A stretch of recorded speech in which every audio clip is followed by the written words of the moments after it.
আসসালামু আলাইকুম, নাসিমাস কুকিং ওয়ার্ল্ডে আপনাদেরকে স্বাগত। আজ আমি আপনাদেরকে তৈরি করে দেখাবো গাজরের লাড্ডু। এই গাজরের লাড্ডু খেতে অনেক টেস্ট। তাহলে চলুন দেখে নিই গাজরের লাড্ডু তৈরি করা। আমি এখানে গাজর নিয়েছি, গাজরগুলো গোল গোল স্লাইস করে কেটে নিয়েছি। আর নিয়েছি তরল দুধ, দুধগুলো আমি জাল করে নিয়েছি। এখন গাজরগুলো দুধে সিদ্ধ করে নেব। ঢেকে সিদ্ধ করব কিছুক্ষণ।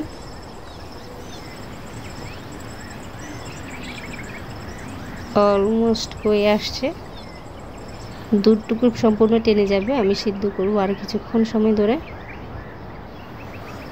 কিছুক্ষণ হয়ে গেছে, এই যে গাজর সিদ্ধ হয়ে গেছে প্লাস দুধটুকু টেনে গেছে। এখন ঠান্ডা করে নেব, ঠান্ডা করে ব্লেন্ডারে ব্লেন্ড করে নেব। গাজরগুলো ঠান্ডা করা হয়ে গেছে, এখন ব্লেন্ডারে ব্লেন্ড করে নিচ্ছি।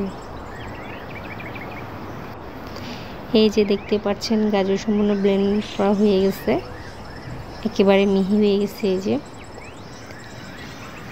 এখন চলে একটা আমি প্যান বসিয়ে দিয়েছি, তাতে দিয়ে দিচ্ছি ঘি। ঘিটা মেল্ট হচ্ছে, ঘি মেল্ট হয়ে গেছে। এখন দিয়ে দেব গাজরগুলো। গাজরগুলো ঘির মধ্যে ভালোভাবে ভেজে নেব। গাজরগুলো আমি ঘিতে ভালোভাবে ভেজে নিচ্ছি। এটা অনবরত নেড়ে চেড়ে ভাজতে হবে। এখানে পর্যায়ে দিয়ে দেবো চিনি। চিনি দিয়ে ভালোভাবে নেড়ে দিব। গাজর কমপ্লিট রান্না না হওয়া পর্যন্ত অনবরত নাড়তে হবে, তা না হলে পুড়ে যাবে। এখন এই পর্যায়ে দিয়ে দেবো স্বাদ অনুযায়ী লবণ। আমি যে কোনো মিষ্টি জিনিস তৈরিতে লবণ দিই, লবণ না দিলে টেস্ট লাগে না খেতে তেমন একটা।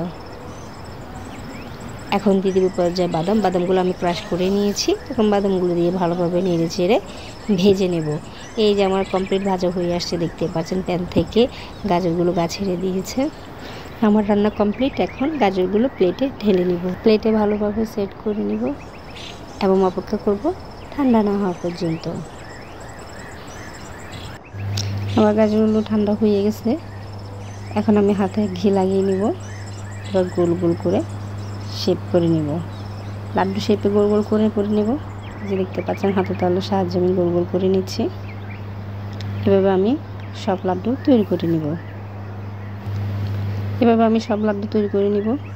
এখন লাড্ডুর মধ্যে বাদাম দিয়ে পরিবেশন করব। দেখার সৌন্দর্যের কারণে আমি বাদাম দিচ্ছি। আমার লাড্ডু তৈরি করা শেষ। তৈরি হয়ে গেল খুবই মজাদার গাজরের লাড্ডু। আমার এই রেসিপিটি আপনাদের কাছে কেমন লেগেছে অবশ্যই কমেন্ট করে জানাবেন। আমার ইউটিউব চ্যানেলে সাবস্ক্রাইব করবেন এবং নতুন নতুন রেসিপির ভিডিও পাওয়ার জন্য লাইক দিয়ে পাশে থাকবেন। ধন্যবাদ।